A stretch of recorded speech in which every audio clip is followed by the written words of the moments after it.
택한 백성들이 죄악을 범할 때에 하나님께서는 아버지가 자식을 징계하듯이 백성들의 잘못을 고치기 위하여 백성들을 징계하시는 모습을 보게 됩니다. 이때 하나님께서는 여러 가지 방법을 동원하여 각 사람의 가장 적절하게 징계하시는 모습을 보게 됩니다. 이스라엘 자손들이 하나님의 은혜를 저버리고 거듭 악을 행하며 하나님께서는 백성들을 미디안 사람들의 손에 맡기시는 모습을 보게 됩니다.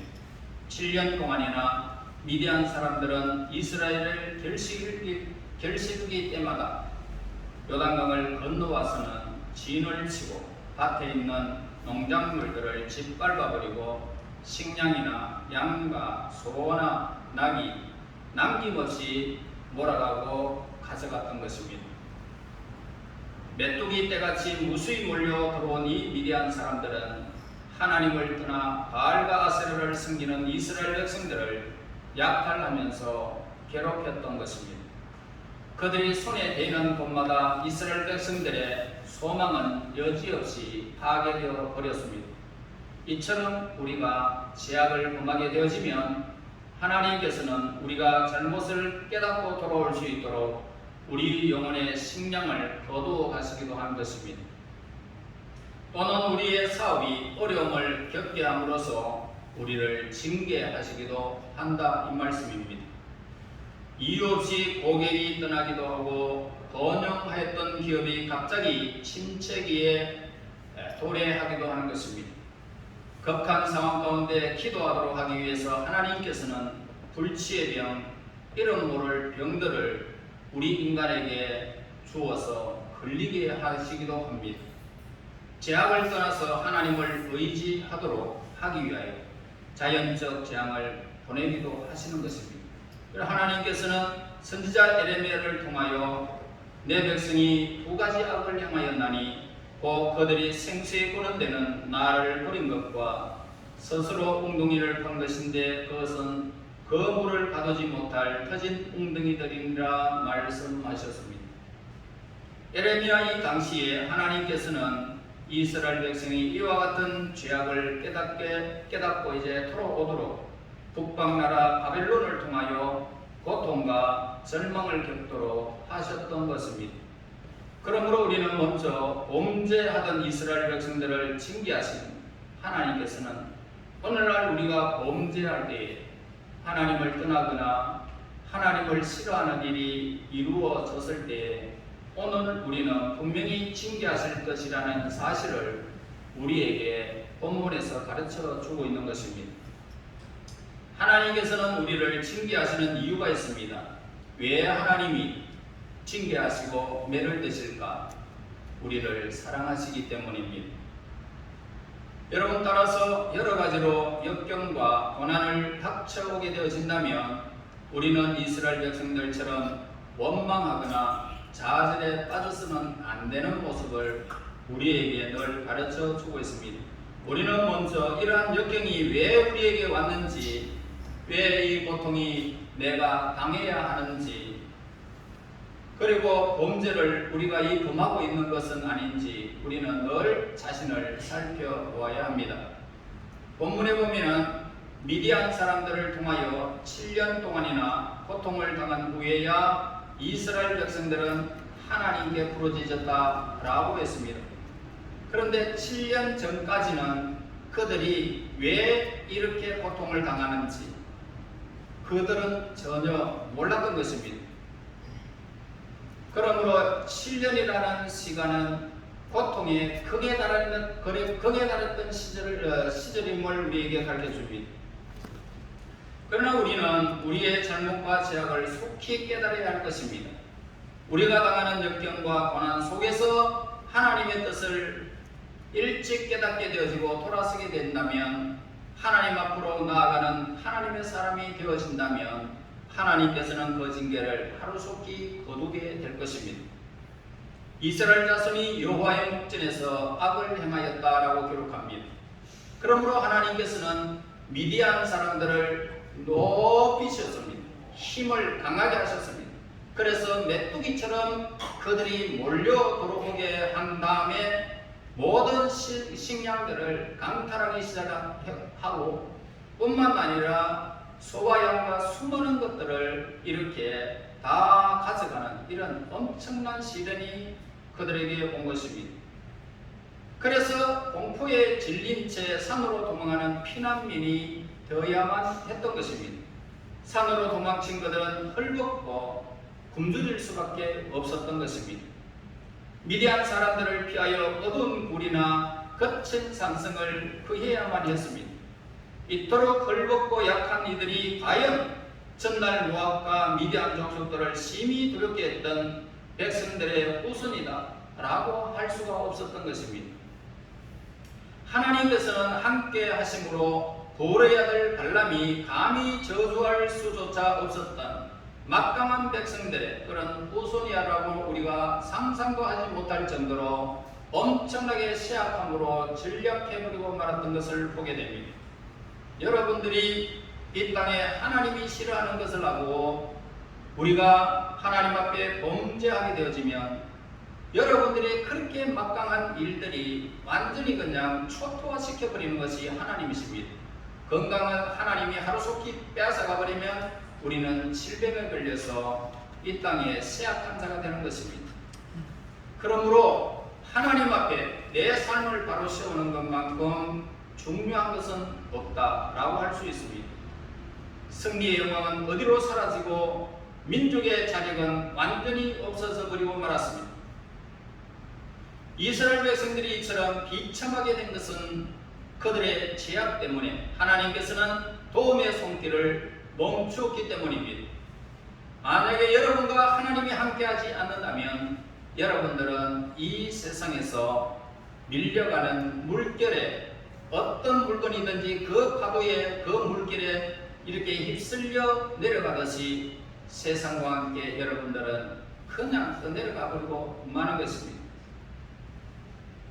하나님께서 함께하지 않는다는 것이 택한 백성들에게는 가장 큰 재앙이라는 사실을 여러분 기억해야 됩니다. 왜냐하면 하나님은 순간적인 구원을 주시는 것이 아니라 우리의 영원한 구원의 힘 그 자체가 되기 때문입니다. 하나님께서 함께하시지 않을 때 용기와 힘은 사라져버립니다. 그리고 파멸과 절망감이 남게 되어질 것입니다. 이것이 바로 악을 행하는 이스라엘 백성들에 대한 하나님의 징계였던 것입니다. 하나님께서 주관하시는 이 세상에는 구체적인 세상법의 조항들이 더 깊고 높고 포괄적인 한 법이 있습니다. 모든 법을 한정시켜서 통제하는 이 법은 바로 공의의 법이라는 것입니다. 공의의 법. 이 법은 선을 행하는 자에게는 하나님이 복을 내려주시고 악을 행하는 자에게는 하나님의 심판이 임한다는 것입니다. 그래서 이스라엘 백성들은 그들의 하나님 여호와를 떠나 말 못하는 우상을 쫓게 됩니다. 하나님을 모르는 이방 족속들과 어울려 음행하는 죄악에 빠지게 되었던 것입니다. 그러므로 그들은 약탈자들의 무기가 될 수밖에 없었던 것입니다. 재난이 계속되어졌던 7년 동안 이스라엘의 국력은 해마다 약하게 되어지는 반면에 침략해온 미디안 사람들의 행동은 날이 갈수록 힘이 더해지고 가혹해졌던 것입니다. 이러한 공의의 법은 오늘날에도 마찬가지라는 사실을 여러분 기억해야 됩니다. 어제나 오늘이나 변함없으신 하나님께서 세상을 주관하시기 때문입니다. 우리가 이스라엘 백성들처럼 하나님을 저버리고 악을 행한다면 이스라엘 백성들이 어김없이 징계를 받았던 것처럼 우리도 어김없이 징계를 받게 될 것입니다. 약탈자들은 잠시 동안 하나님의 복비에서 풀려나와 우리가 완전히 회개하지 않는다면 언제까지라도 우리의 행복을 언제나 앗아갈 준비가 되었다는 사실을 여러분 기억해야 할 것입니다. 지금 행복합니까? 하나님 앞에 바로 서야 됩니다. 내 삶을 돌아보아야 된다 이 말입니다. 또 약탈자들은 온갖 모습을 다하고 쫓아와 은혜와 햇빛을 가로막아 버리고 우리로 하여금 어둡고 엄청난 골짜기로 들어가도록 몰아낼 것입니다. 택한 백성이 살던 기름진 가나안 땅에 미디안 사람들이 침입해 오게 된 것은 우연한 사건이 아니었습니다. 세상은 우연에 의해서 지배되는 법이 없습니다. 세상 만사 중에 우연하게 일어나는 사건은 하나도 없다 이 말입니다. 이스라엘 백성들이 이방 족속들의 우상을 섬겼기 때문에 이제 그들이 잔인한 이방 족속의 압제를 받으면서 무릎을 꿇게 된 것은 당연한 결과였던 것입니다. 하나님은 질투하시는 하나님이십니다. 언제라도 죄악을 범하면서 하나님의 징계를 피할 수 있다고 생각하는 것은 굉장히 어리석은 인간의 생각임을 우리는 알아야 됩니다. 여러분, 하나님 앞에 끄리끼는 일들을 행하고도 조금만 지나면 괜찮겠지 라고 하는 이 어리석은 생각을 버려야 합니다. 만약에 그렇게 버리지 않는다면 하나님의 징계가 임할 때는 그때는 늦어버렸습니다. 여러분들이 몰락한 다음입니다. 여러분들의 심판을 당한 때입니다. 그러므로 우리가 믿고 숨기는 하나님은 정의를 상주시고 죄악을 징계하시는 하나님이심을 여러분 꼭 기억해야 됩니다. 택한 백성이 죄악에 빠질 때 하나님께서는 징계를 내리시지만 그 징계도 무한하신 사랑에서 우러나오는 것이라는 사실을 우리는 또한 잊지 말아야 할 것입니다. 그러므로 우리는 하나님의 징계를 두려워하여 하나님을 멀리 떠나서 어둠 속에 숨어 사는 자가 되어서 안 된다는 것입니다. 하나님께서는 우리의 잘못과 죄악을 꾸짖을 때에 우리는 죄악의 길에서 돌이켜야 됩니다. 회개하는 마음으로 하나님께 나아가야 할 것입니다.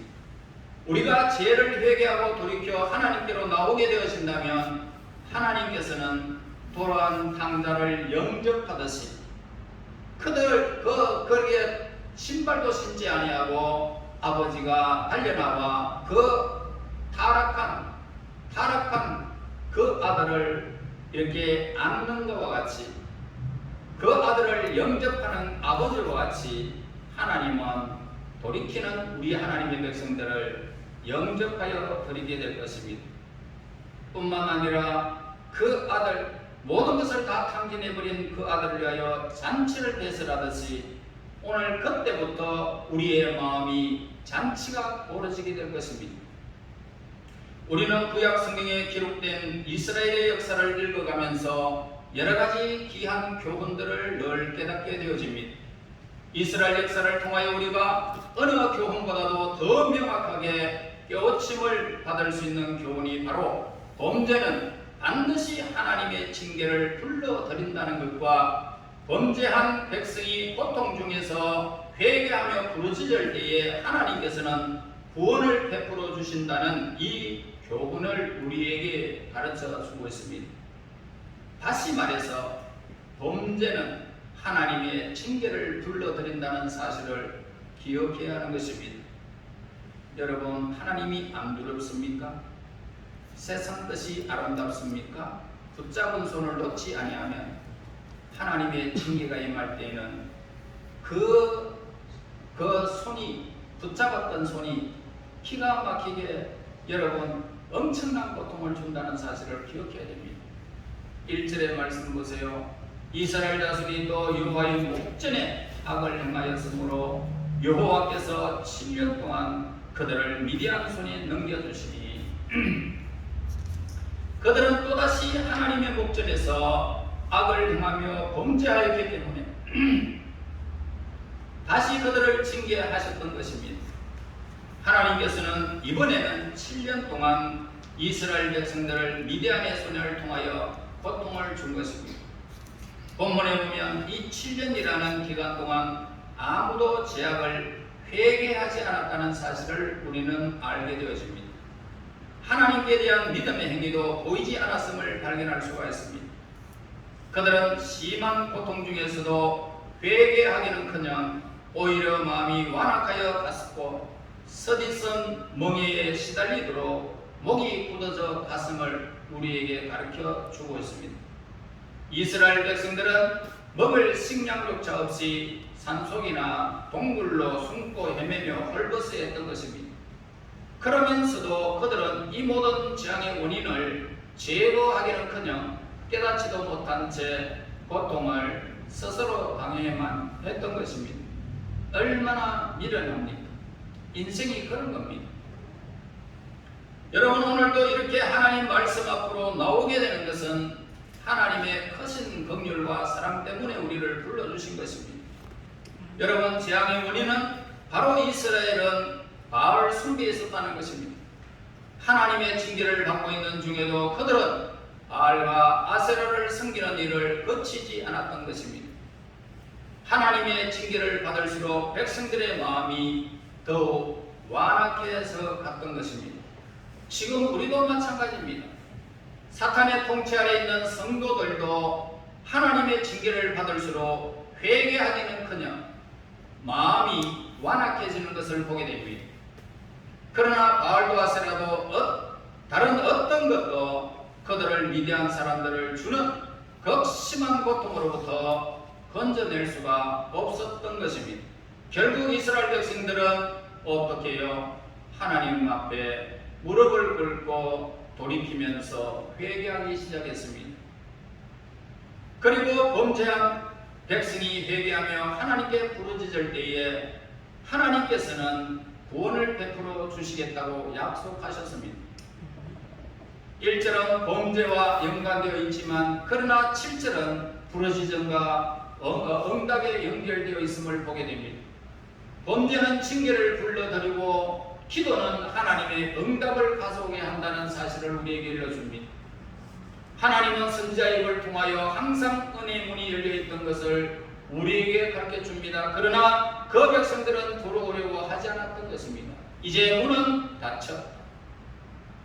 하나님은 이제 너희의 본질적인 배반과 죄악에 질렸다. 심히 부패한 너희를 이제는 나의 백성이라고 하지 않겠다 말하실 수도 있었던 것입니다. 그러나 우리가 섬기는 하나님은 용서의 하나님이십니다.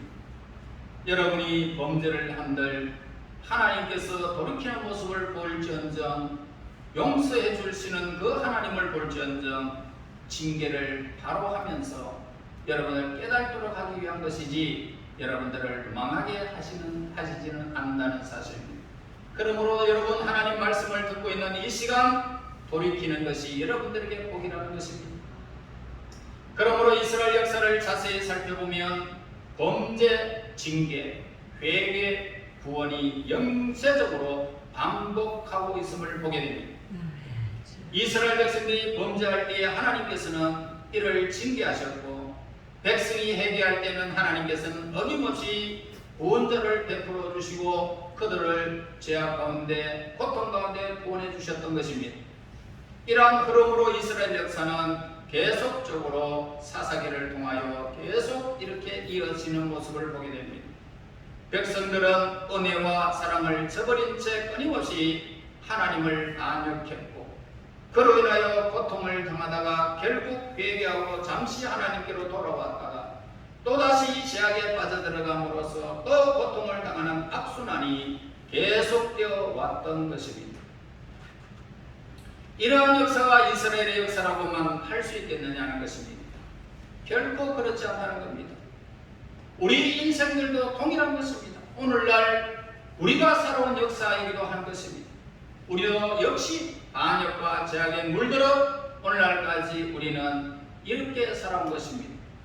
우리는 재물이나 자녀나 학식이나 명예나 지위를 우상으로 섬겨 하나님보다 더 귀하게 여겨온 경우도 많았음을 우리는 고백할 수 있습니다.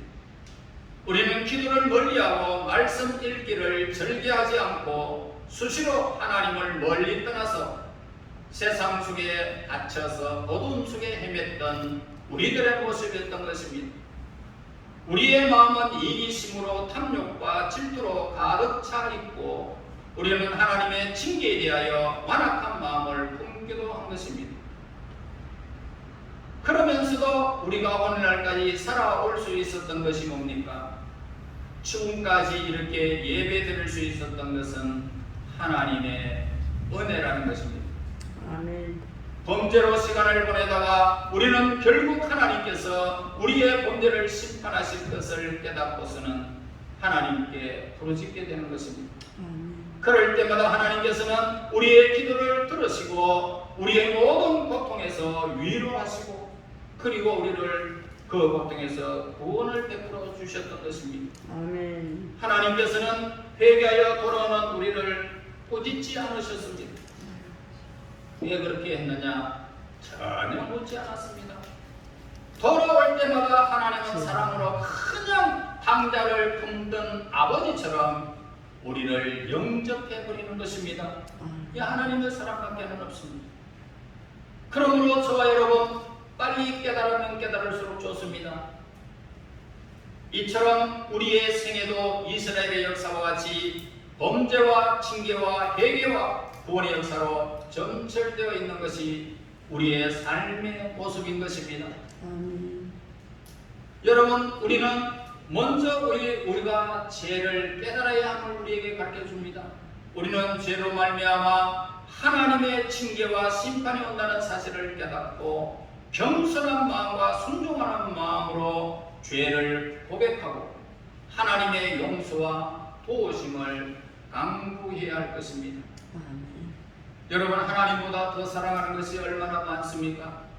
욕심이라는 것이 조그만큼만 내 삶의 모든 눈을 흐려버리면 하나님이 보이지 않습니다. 죄악을 행해도 거기 달콤함만 보이지 하나님이 미워하신다는 사실을 모르는 것입니다. 여러분, 그러나 내 양심의 모든 죄악을 범하고 나서는 양심이 어떻습니까? 하나님 보기에 부끄럽다라고 생각되어집니다. 그때 하나님 앞에 돌이켜야 됩니다. 돌아서야 됩니다. 그렇지 아니하면 고통이 7년이라는 고통이 이루어지기까지 내 삶을 망가뜨리는 그 순간까지 그렇게 돌아서지 않는 영혼에게는 마음이 강팍해지는 것입니다. 말씀을 들어도 전혀 말씀이 들어오지 않습니다. 생활을 해도 즐겁지가 않습니다. 그러므로 하루속히 겸손한 마음과 순종하는 마음으로 하나님께 돌아와 우리의 죄를 고백하고 하나님의 용서와 도우심을 강구해야 할 것입니다. 요한일서 1장 8절 9절에서 말씀합니다. 만일 우리가 죄가 없다고 말하면 스스로 속이고 또 진리가 우리 속에 있지 아니할 것이요 만일 우리가 우리 죄를 자백하면 그는 미쁘시고 의로우사 우리 죄를 사하시며 우리를 모든 불의에서 깨끗하게 하실 것이요 라고 말씀하셨습니다. 모든 불의에서 깨끗하게 하실 것이다. 불순종은 모든 고통의 원인임을 우리는 깨달아 알 수 있습니다. 순종이 제사보다 낫습니다. 이 말씀을 기억하시고 마음과 정성과 목숨과 뜻을 다하여 하나님 앞에 부끄럼 없이 그렇게 하나님을 섬기다가 이 땅에서 복을 받고 영원히 복을 받는 저와 여러분이 되시기를 예수님 이름으로 축원합니다. 하나님 아버지 감사합니다. 허물 많고 죄악 가운데 하나님보다 더 아름답게 보이는 것들이 이 세상에 너무너무 많습니다. 용서하시기를 원합니다. 하나님 돌이키기를 원합니다. 이제 하나님 앞에 아까운 것이 어디에 있겠습니까? 하나님이 우리를 징계하시면 어떻게 우리가 이 땅의 삶을 온전히 살아갈 수 있사오리까? 하나님이여 은혜를 베푸시고 용서하여 주셔서 돌이키는 은혜를 저들에게 허락하여 주셔서 이제 하나님이 원하시고 기뻐하는 일들이 무엇인지를 깨닫고 온전히 하나님 지난 일들 다 잊어버리고 하나님의 영광을 위하여 저희들의 삶이 이루어질 수 있도록 앞날 인도하여 주셔서 하나님께서 온전히 하나님 앞으로 돌아와 하나님의 기쁨과 하나님의 영광을 위하여 저희들의 삶이 있도록 인도하여 주시옵소서. 아멘. 예수님 이름으로 기도드리옵나이다. 아멘.